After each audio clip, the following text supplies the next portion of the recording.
The night was calm and cool, the moon casting a silver glow over the abandoned mansion at the edge of town. Its silhouette loomed against the darkened sky, an imposing structure that had long been a source of whispered tales and shuddered warnings. I stood at the wrought iron gate, gripping my camera tightly, feeling a thrill of anticipation mixed with a touch of apprehension. This was the kind of place I lived for, steeped in history and shrouded in mystery, perfect for my blog. I pushed the gate open, its rusty hinges creaking ominously. The gravel path crunched beneath my boots as I made my way towards the entrance, my flashlight cutting through the thick darkness. Every step echoed in the stillness, amplifying the eerie atmosphere. The mansion's facade was weathered and decaying, ivy crawling up the walls as if nature itself was trying to reclaim it. I paused at the heavy wooden door, its surface scarred and aged, and took a deep breath before pushing it open. The door groaned in protest, revealing a grand foyer coated in a thick layer of dust. Moonlight filtered through the cracked windows, casting long, ghostly shadows across the room. My footsteps disturbed the silence, the air heavy with the scent of mildew and forgotten memories. I could almost hear the echoes of the past, laughter, whispers, and the creak of floorboards underfoot. I took out my camera, snapping pictures of the ornate yet decayed interior. Each room told a story of its own, the grand staircase with its broken banister, the once elegant chandelier now hanging by a thread, the tattered remains of curtains swaying gently in the draft. I felt a strange connection to this place, as if it had been waiting for someone to uncover its secrets. As I ventured deeper into the mansion, the sense of unease grew stronger. The air seemed colder, the shadows darker. I reached a hallway lined with portraits, their eyes following me as I passed. Each face was more unsettling than the last, their expressions frozen in a mix of sorrow and malice. I couldn't shake the feeling that I was being watched, that something unseen was lurking just beyond the edge of my vision. My heart pounded as I opened door after door, each room revealing more of the mansion's eerie charm. Then, I found it, a door slightly ajar at the end of a narrow corridor. It led to the basement, a place I had hoped to avoid but knew I couldn't resist exploring. The stairs creaked under my weight as I descended into the darkness, the beam of my flashlight revealing cobwebs and dust-covered crates. The basement was vast and labyrinthine, filled with the remnants of a bygone era. Old furniture, rusty tools, and mysterious artifacts cluttered the space. My flashlight flickered, casting fleeting shadows that danced on the walls. I felt a chill run down my spine as I approached an old, ornate chest tucked away in a corner. Its surface was covered in strange, faded symbols that sent a shiver of unease through me. I knelt down, running my fingers over the chest's intricate carvings. It felt oddly warm to the touch, pulsating with an energy that seemed to seep into my bones. I hesitated, a voice in my head warning me to leave it alone, but my curiosity was too strong. I lifted the lid, revealing a collection of dusty, age-worn books and trinkets. Each item seemed to radiate a sense of history and dread, whispering secrets of the past. Just as I was about to delve deeper, the basement door slammed shut with a deafening bang. I jumped, my flashlight slipping from my grasp and clattering to the floor, casting erratic beams of light across the room. Panic surged through me as I realized I was trapped. I rushed to the door, pounding on it with all my strength, but it wouldn't budge. The heavy silence was broken only by the sound of my own frantic breathing. I fumbled for my flashlight, the beam finally steadying to reveal the basement in its entirety. The shadows seemed to press in closer, and I could swear I heard faint, unearthly whispers. My mind raced, trying to figure out how to escape. The air grew colder, the sense of dread more intense with each passing moment. Then, I noticed a small, hidden tunnel behind a stack of old crates. It was barely big enough to crawl through, but it was my only chance.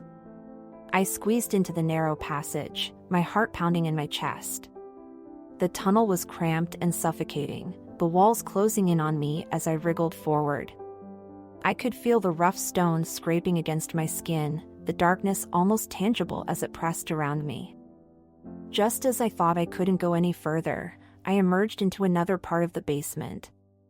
This area was even more decayed and sinister, the air thick with the stench of rot and decay. My flashlight flickered, illuminating old, crumbling furniture and strange symbols painted on the walls. I realized I had stumbled upon something far more sinister than I had anticipated. The whispers grew louder, almost intelligible now, as if the very walls were trying to communicate with me. I felt an overwhelming sense of fear and urgency. I had to find a way out, and fast. My eyes scanned the room, searching for any sign of an exit. I spotted a rusted door on the far side, but as I moved towards it, the sound of heavy footsteps echoed through the tunnel behind me. My breath caught in my throat as the footsteps grew closer, their slow, deliberate pace sending chills down my spine. I turned off my flashlight, plunging the room into darkness, and pressed myself against the wall, hoping whatever was coming wouldn't notice me. The footsteps stopped just outside the tunnel, and for a moment, all was silent. Then, a voice, low and raspy, whispered my name. Sarah. My heart raced as I fought the urge to scream. How did it know my name? Who or what was out there? The fear was paralyzing, but I knew I had to move. I couldn't stay hidden forever. Taking a deep breath, I steeled myself and turned the flashlight back on, its beam piercing the darkness. The rusted door was my only hope. I dashed towards it, praying it wasn't locked. The door creaked open, revealing another narrow corridor. I slipped through, closing it quietly behind me. The footsteps resumed, this time more frantic, as if whatever was following me knew I was trying to escape. I ran down the corridor, my flashlight flickering wildly, the shadows twisting and contorting around me. The corridor seemed endless, each step taking me deeper into the mansion's sinister heart. I could feel the presence behind me, relentless and unyielding. Panic clawed at my mind, but I forced myself to stay focused. I had to find a way out. Finally, I reached a dead end. My flashlight illuminated a small, barred window high up on the wall. It was my only chance. I grabbed a nearby crate, stacking it precariously to reach the window. The footsteps were getting closer, the whispers more insistent. With a final surge of strength, I pulled myself up to the window, squeezing through the narrow bars. The cold night air hit my face, a welcome relief from the stifling darkness of the mansion. I tumbled out onto the overgrown grass, my heart pounding with a mix of fear and relief. I didn't stop running until I reached the safety of my car. My hands trembled as I fumbled for the keys, my mind racing with the horrors I had just escaped. As the engine roared to life, I glanced back at the mansion, its dark silhouette still looming in the distance. The sun had just begun to rise as I pulled into my driveway, the first light of dawn casting long shadows across the front lawn. Exhaustion weighed heavily on me, both physically and mentally. The events of the night before felt like a fevered dream, but the dirt and grime on my clothes and the scratches on my hands reminded me it was all too real. I stumbled into my house, barely aware of my surroundings, my mind still trapped in the haunting darkness of the mansion. I tried to sleep, but every time I closed my eyes, I saw the shadowy figure and heard the echoing footsteps. The whispers, calling my name, seemed to linger in my ears. After tossing and turning for what felt like hours, I gave up and decided to review the photos I had taken. Maybe they would offer some clues, some answers to the terror I had experienced. Sitting at my desk, I plugged my camera into my laptop and began scrolling through the images. Each photo brought back the chilling atmosphere of the mansion. The grand staircase, the eerie portraits, the decaying rooms, all captured in stark detail. As I examined the photos, something odd caught my eye.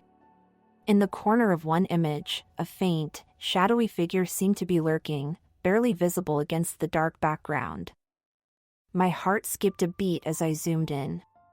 The figure was there, unmistakable, its form hazy and indistinct but undeniably present. It was as if the very shadows had come to life. A cold shiver ran down my spine. Whatever was in that mansion, it had been following me long before I realized it. Determined to uncover more, I continued through the photos. More shadows, more unsettling images. In one picture, taken in the basement, strange symbols were visible on the walls, the same symbols I had seen on the ornate chest. My mind raced with questions. What did they mean? What dark rituals had taken place in that basement? Desperation and curiosity gnawed at me. I needed answers. I decided to research the mansion's history, hoping to find some explanation for the horrors I had encountered. Hours passed as I delved into old records, newspaper archives, and forgotten documents.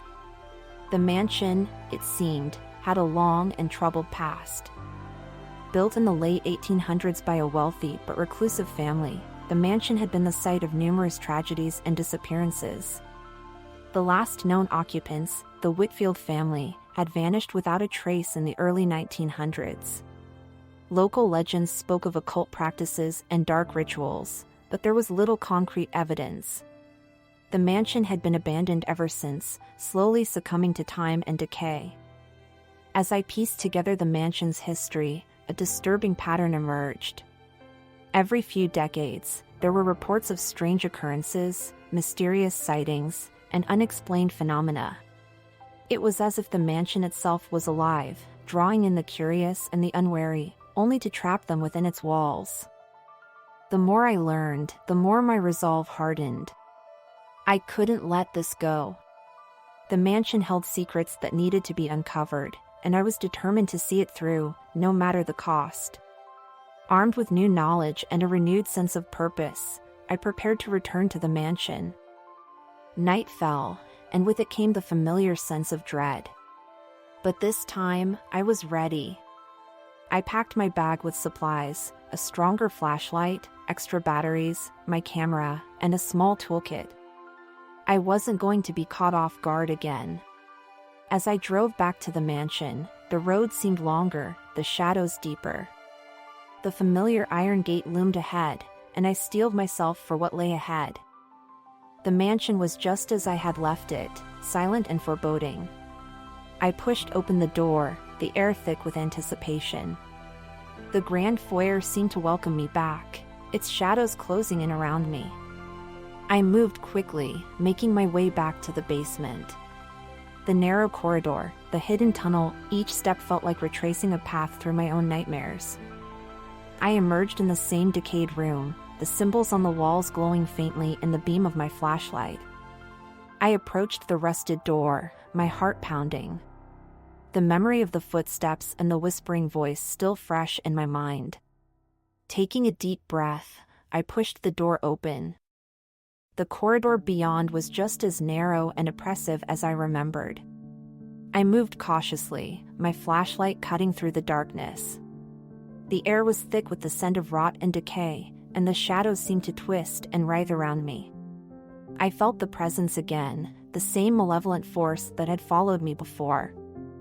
As I pressed on, I noticed more symbols etched into the walls, each one more intricate and unsettling than the last. They seemed to pulse with a dark energy, filling the corridor with an oppressive sense of dread. I couldn't shake the feeling that I was being watched, that the very walls were alive with some ancient, malevolent force. The corridor opened into a larger chamber, its walls covered in the same strange symbols. In the center of the room stood an altar, its surface covered in dusty, age-worn objects. I approached cautiously, my flashlight revealing the details of each item. There were candles, long since melted down to nubs, and a large, ornate book, its pages yellowed with age. I picked up the book, its cover emblazoned with more of the strange symbols. As I opened it, the pages seemed to come alive, the words twisting and shifting before my eyes. I struggled to make sense of the text, but the language was unlike anything I had ever seen. It was as if the book itself was trying to communicate with me, to convey some dark and ancient knowledge. Suddenly, the air grew colder, and the shadows deepened. I felt a presence behind me, the same malevolent force that had haunted my every step. I turned slowly, my flashlight revealing the source of my fear. The shadowy figure from my photos stood in the doorway, its form shifting and indistinct, yet undeniably menacing. "Sarah," the voice whispered, sending a chill down my spine.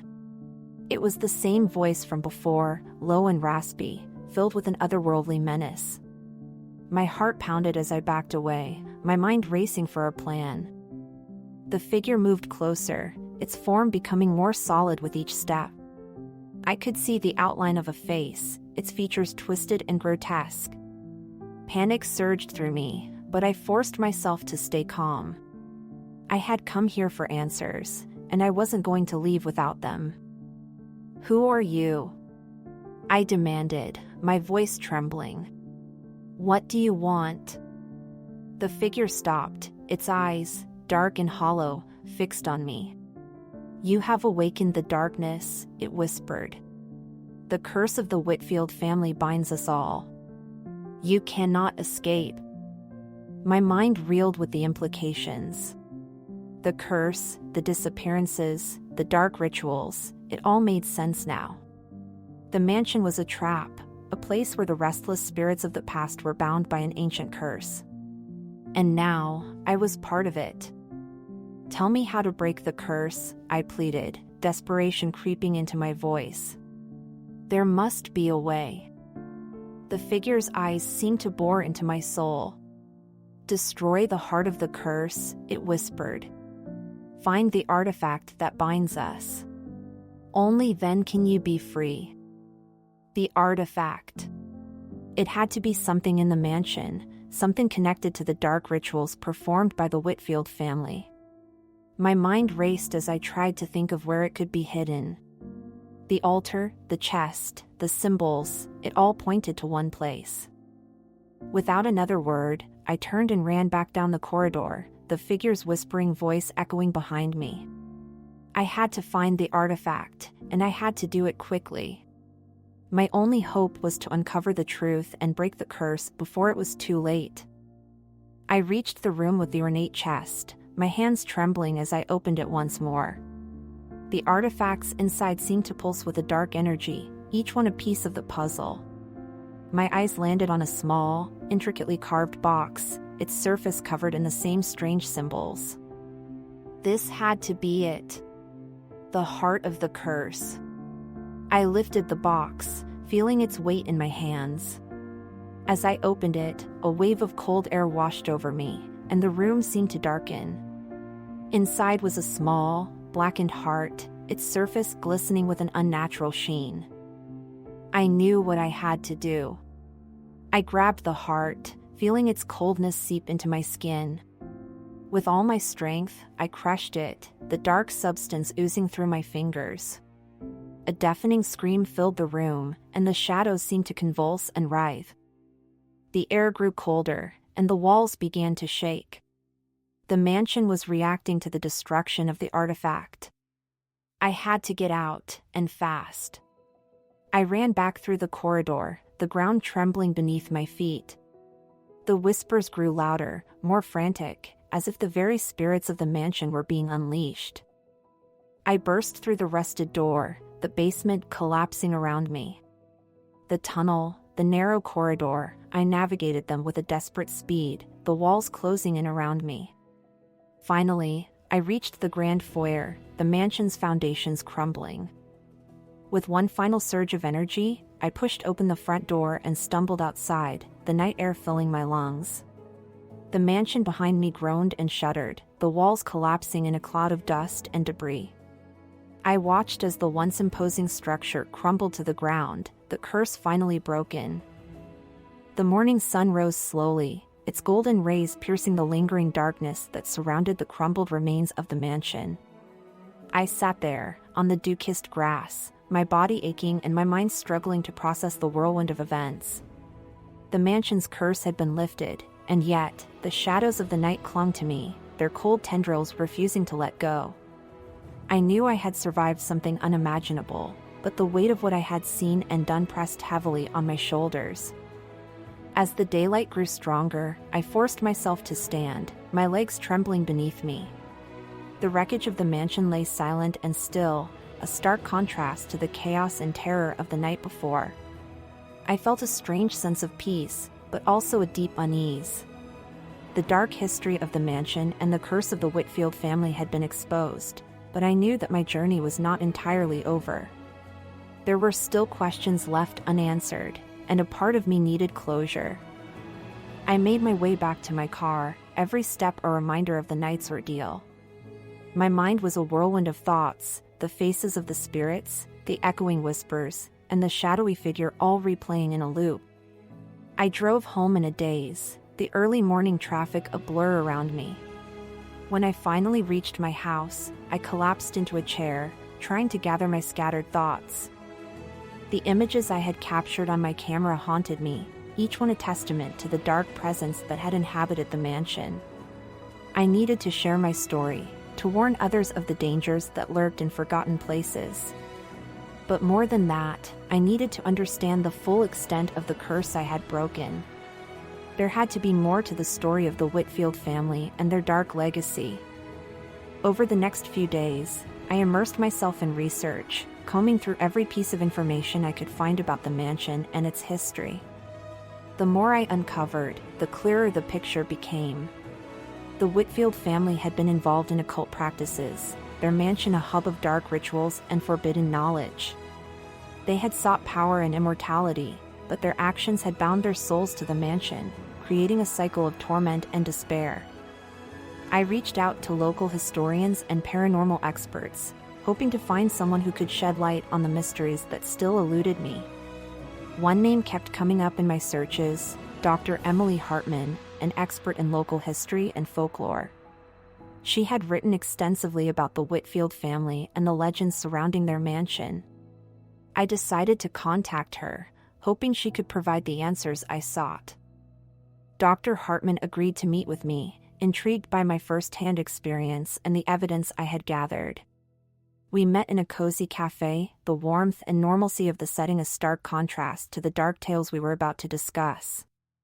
She was a sharp, kind woman in her 60s, with a deep passion for uncovering the truths hidden in history's shadows. I recounted my experiences to her, from my initial exploration of the mansion to the terrifying events that led to the breaking of the curse.